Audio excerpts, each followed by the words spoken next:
तस्वीर देख रहे हैं अरगोड़ा थाने में तमाम जो लोग विरोध करने के लिए आए थे, बीजेपी प्रदेश कार्यालय का घेराव करने आए थे, लेकिन एक शख्स है हमारे साथ मौजूद जो यूसीसी के बारे में खास करके बता रहे हैं।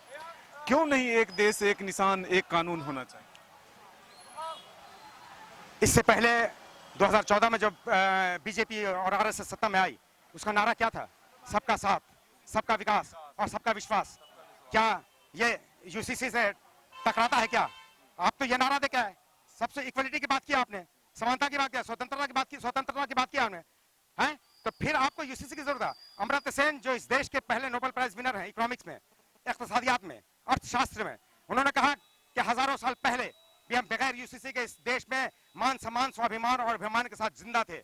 हजारों साल बाद भी हम इस देश में, इस भारत का हर नागरिक उसी मान सम्मान स्वाभिमान और अभिमान के साथ जिंदगी गुजारेगा। इस यूसीसी की कोई आवश्यकता नहीं। यूसीसी एक धोखा है, बीजेपी और आरएसएस की एक कॉन्स्पिरेसी है, एक षड्यंत्र है, एक साजिश है, जो विशेष रूप से हम मुसलमानों को विलेन और खलनायक बना के पेश किया जा रहा है। चूंकि ये 10 से 15% वोट के मालिक हैं, चुनाव जीतने के लिए इनको 35 से 40% वोट चाहिए, और जब तक मुसलमानों से नफरत को आयाम नहीं देंगे, नफरत को भड़काएंगे नहीं, वो 15 से 20% वोट गैर मुस्लिम भाइयों का वोट पोलराइज नहीं होगा और वो सत्ता तक नहीं पहुंचेंगे। बीजेपी का भी तो यही आरोप लग रहा है कि मुस्लिम ही कुछ लोग ऐसे हैं जो इस यूसीसी का विरोध कर रहे हैं। बिल्कुल ईसाई बिल्कुल बेबुनियाद बात है, आधारहीन बेसलेस बात है। आप देख रहे हैं हमारे आदिवासी भाई यूसीसी का विरोध कर रहे हैं, दलित भाई यूसीसी का विरोध कर रहे हैं, अम्बेडकर जो बुद्धिस्ट है वो यूसीसी, क्रिश्चियन है वो कर रहे हैं, सिख है वो कर रहे हैं, सारे लोग कर रहे हैं, एक सब कुछ हिंदू और हमारे सनातन धर्म के लोग भी विरोध कर रहे हैं। जो बहुत बड़ी आबादी जिनको आप और हम हिंदू कहते हैं, वो सनातन धर्म की मेजोरिटी इसका विरोध कर रही है। वो चंद मुट्ठी भर लोग, 2-3-4% लोग जो हिंदुत्ववादी हैं, जो आरएसएस के आइडियोलॉजी से वो कर रहे हैं, जिनका जो हिंदू है ही नहीं, वो विदेशी आर्ज है, वो यहाँ के मूल निवासी नहीं है, वो ये जो एनपीआर है, सीएए है, एनआरसी है, ये सारा मुद्दा वो लोग लाए हमको विलेन बना के। बीजेपी यही कह रही है कि मुस्लिम महिलाओं को कितनी राहत मिली है, 3 तलाक जैसे कानून को अगर हमने लाया तो इससे उनको राहत मिली है।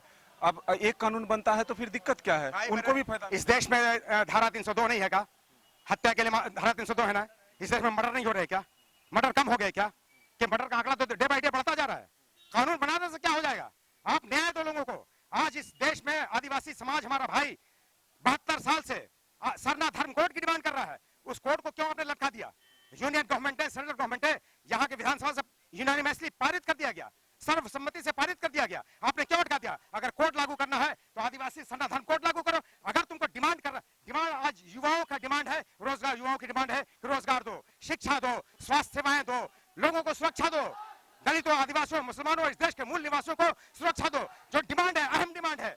जो अगर इसके लागू होने से क्या बदल जाएगा, हम ये समझना चाहते हैं। लागू होगा ही नहीं। बस 3 साल पहले 21 जो लॉ कमीशन बनाया गया, 3 साल तक मैराथन प्रैक्टिस की गई, क्या हुआ उसका नतीजा? आज 1 महीने में फिर लॉ कमीशन ने 22वां लॉ कमीशन लाके ये जो सर्वे कर रहा है, विवेक है। अरे जब वहीं पे सर्वसम्मत नहीं बन पाया, जब कॉन्स्टिट्यूएंट असेंबली में 5 और 4 से ये खत्म कर दिया गया, लागू नहीं किया गया, 5 लोग इसके विरोध में थे, 4 लोग, आज उनसे ज्यादा लर्नेड लोग है क्या? उनसे ज्यादा कोई स्कॉलर इंटेलेक्चुअल लोग है क्या? उनसे ज्यादा कोई शिक्षाविद है क्या? उनसे ज्यादा कोई दानिश्वर है क्या? आज के बहुमत तो है, कानून बनता। अरे बहुमत में आप संविधान नहीं ना बदल देंगे? आप संविधान की जगह मनुस्मृति ला देंगे? नहीं, फंडामेंटल राइट है।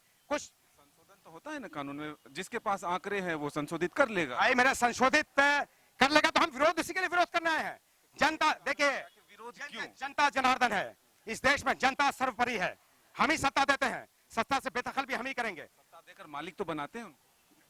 ठीक है, मालिक बनाते हैं तो आपको हमारे मौलिक अधिकारों में इंटरफेयर करने का कोई अधिकार नहीं है। सुप्रीम कोर्ट की भी औकात नहीं है कि वो हमारे मौलिक अधिकार में इंटरफेयर करे। ये मोदी और शाह क्या है? किसी हुकूमत क्या, चाहे बहुमत की हो, पूर्ण बहुमत की हो। बदलेगा क्या अगर ये कानून बन जाता है या धर्म कोड भाई लागू? देखिए, अभी इस पे बहस ही करना बेकार है, बेसलेस है। मैं कहता हूं अभी हम कोई मसौदा तैयार नहीं, कोई ड्राफ्टिंग तैयार नहीं। ये पैनिक और हैवक क्रिएट किया, ये नफरत का बाजार चुके। उनको 15 से 20% हिंदू गैर मुस्लिम भाइयों का वोट चाहिए। ये बिल्कुल धोखा है, ये आरएसएस और बीजेपी का कंप्लीट धोखा है मेरे भाई। तो बिल्कुल आपने सुना कि किस तरह से ये यूसीसी का विरोध कर रहे हैं। आज आदिवासी समाज के लोग जब सड़क पर उतरे थे तो वो यूसीसी का भी विरोध कर रहे थे। इसी में एक मुस्लिम भाई थे जो यूसीसी के बारे में विस्तार से बता रहे थे, कह रहे थे कि वो हिंदुओं की वोट के लिए इस तरह की नफरत की बात जो है वो बाजार में फैला रहे हैं। अपने सहयोगी नितिन के साथ Madan Singh, News Bioscope Ranchi. Complete solution institute for bright future IIT JEE NEET की तैयारी के लिए फाउंडेशन प्रोग्राम, क्लास 8 से 12 तक की तैयारी, NTSC, olympiads, KVPY and board exams. Tension नहीं लो, CSI आओ। Complete solution institute near DPS school behind carnival bank. झूमेंगे घूमेंगे गाएंगे हम, वाइल्ड वादी वाटर पार्क जाएंगे हम। झूमेंगे घूमेंगे गाएंगे हम, वाइल्ड वादी वाटर पार्क जाएंगे हम।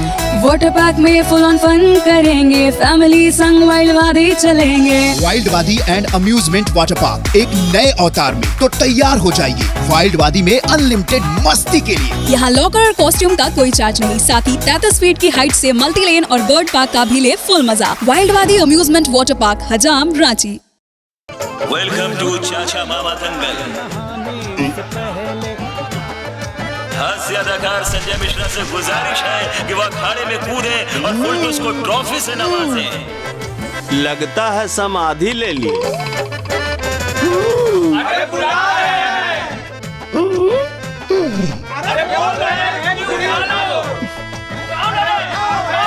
टॉप टेक सीमेंट, जो जोड़े तो छोड़े नहीं, मजबूती ही हमारी पहचान।